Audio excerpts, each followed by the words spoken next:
Hey everybody, how are you? It's Peter again for MLB Trade Rumors and Discussions. It's Tuesday, February 4th, 2020. Keeping this going every single day for the rest of the year, just like I promised you guys. So today what I wanted to talk about is the NL. And I want to talk about who has the best pitching staff and why it's become, two of the divisions has become a two-team race. Okay? And we can start, if you want, with the East. That's the only one that has not become a two-team race. That is actually a four-team race, honestly. You got the best team in that division, which is, I don't care if the Nationals won the championship. To me, the best team in the division is the Braves, okay? But the Nationals, clearly, they got hot at the right time. So anytime you have Scherzer and Strasburg, you can be amazing. So you got them, for me, they're second. Then you have the Mets and Phillies. And it's just weird because Phillies should be killing, but their pitching is killing them. Like I said, if you don't have pitching, you don't win. And the Mets, just to me, are comical because they have two ridiculous aces in Syndergaard and DeGrom, and they got hot last year. You know, I picked them to do really well, and they got hot, and then they just tired out. But you can see what the Mets can possibly do if they can just put it all together because they have a sick pitching staff. They have a good team, and for some reason, they always mess up. They just can't figure it out, you know? However, the Mets are still there. So it's a four-team race. What do I think is going to win? I think the Braves, right? Because you got three kids in that team, in Soraka, in Fried, and in Folty, who are really good, you know? That has nothing to do with you signing a veteran, Cole Hamels. The Braves are good, and on top of that, you got Ozuna. So the NL East is very tough. Let's bring it to the Central now. That has become a two-team race, right? Let's do process of elimination. Pirates are gone. We don't even need to talk about them, okay? The Cubs, they're going in the wrong direction, right? Bryant pretty much should be gone. They're looking to get guys like Jason Kipnis. They're just not. Unfortunately they're done. They're done. You know, I'm not a big fan of the Cubs. They had their fun a few years ago, and they're going the wrong way. Lester's getting old. Darvish just seems to can't figure it out or stay healthy, so they're gone. Then you got a legit team to me who I think now has become if not the winner of the division, the team that's going to scare the hell of the Cardinals, and you got the Reds, right? The Reds now have become the team where people were saying, oh, they're never going to do it, to now possibly division winners. And I'm going to tell you why. Not only did they just get better in their hitting, right? With Castellanos, Steph, and Moustakas already is such an improvement. But you have a guy in Castillo at the top of the rotation who's an absolute animal. And you now have a guy in Trevor Bauer who, if he stays at all, if he can stay the way he healthy and pitch the way he did a couple years ago, forget it. Last year, just the guy for some reason just couldn't figure it out. But you've seen what he can do a few years ago, right? And then you got nobody expected Sonny Gray to pitch the way he pitched, right? Because you figured he's left New York and now he's going to a ballpark where the ball flies out. And look what happened. You know, he just figured it out. Sonny Gray was amazing. So you got three guys in that rotation. That's nothing to do without Miley, who eats up innings, and Anthony Descani, I can't say his name correctly, who's actually a really good, throws the ball up to 99. Really good pitcher also.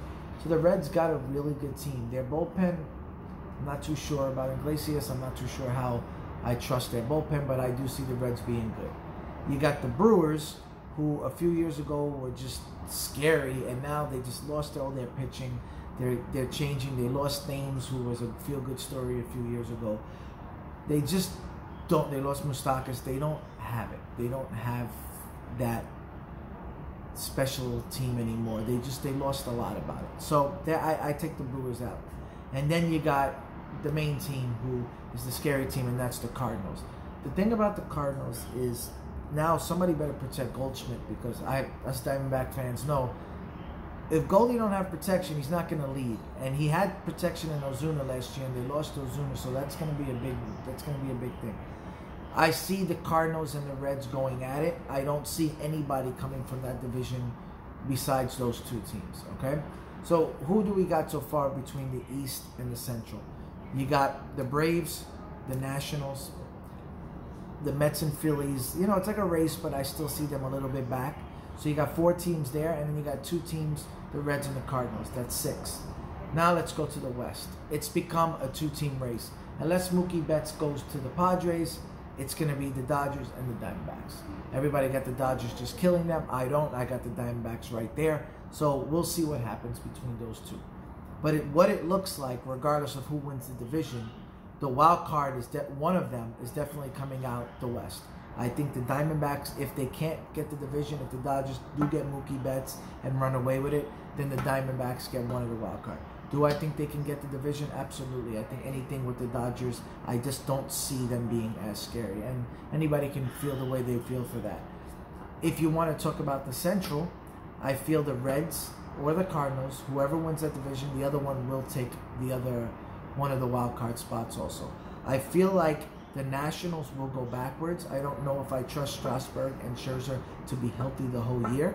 I know Corbin is a really great pitcher, but it will be a really tight race into the last, I'm telling you, to the last few days between the Nationals, the Reds, and the Diamondbacks.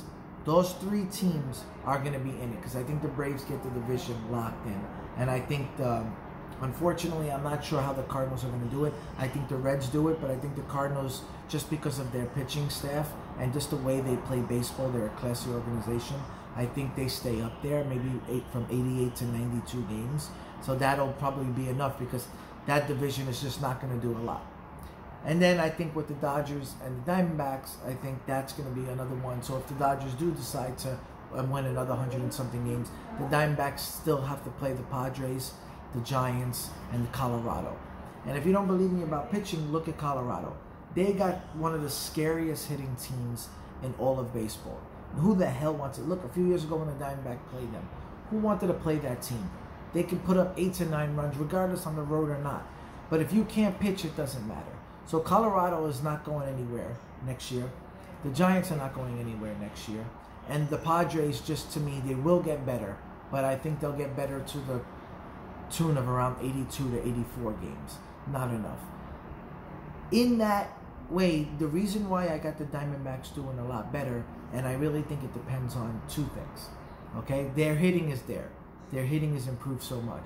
I think it depends on if Robbie Ray stays healthy and if Zach Gallen can be the number 2. Because if Zach Gallen can be the number 2, which I really think he will be, then you got Bumgarner, Gallen, and you can put Ray into the 3rd spot. And when Ray was in the 3rd spot in 2017, he had a Cy Young type year. He had in the 2's ERA and he won 15 games. So that is the Ray that we're looking for. And if we get Ray like that, if you get Bumgarner winning anywhere from 15 to 17 games, you get Zach Gallen winning anywhere from 15 to 17 games, and you get Robbie Ray pitching with a 2 to 3 ERA winning the same amount. That's a beast team right there, okay? That has nothing to do if Luke Weaver pitches well or if Merrill Kelly, who had a pretty good year under the radar last year, pitches good. And then you got Mike Leake in the back end who eats up innings. So where do you guys think the special team is coming from this year? Because it's not going to be the same. The special teams are going to be, to me, the Reds and the Diamondbacks. They did enough this offseason to scare a lot of teams. And a lot of other teams who were powerhouses before are getting worse and worse. You're out. See the Cubs and the Brewers. Those 2 teams are going. So new teams have to step up. And I think that'll be the Diamondbacks and the Reds. I really do think the Diamondbacks and the Reds are going to scare people. It just seems to me like that. Look at Boston last year. A couple of years ago when they dominated with Chris Sale and everything. But all it's going to take is one injury to Scherzer or Strasburg before the Nationals are gone. They will not be the same team. That's why I feel that there's room for new teams. And I feel if the Dodgers don't do what they're supposed to do, the Diamondbacks could be sneaky good and all of a sudden shock everybody. It's like a horse race. You know, you get the big favorite in the race and you see all of a sudden he's 1 to 9 and you're like, oh, this guy can't lose. And you have a bad year, you have a bad race, you have another team, you let them get hungry and they catch you. That always happens, you know? It just, things like that happen. Look at this year with the Patriots. Before they lost to Baltimore, everyone was like, oh my God, here goes another division, here's another championship for the Patriots. Look what happened. So don't automatically just put the Dodgers in the championship. don't automatically think the Nationals are going to even go back to the playoffs. I'm telling you, watch the Diamondbacks and watch the Reds. They just didn't get one player. They've improved in a ridiculous amount. Okay? They're looking to win. And I'm telling you, they will. Both of those teams will definitely win over 90 games, and they're going to shock people. You let me know what you guys think. I'll talk to you guys tomorrow. Bye.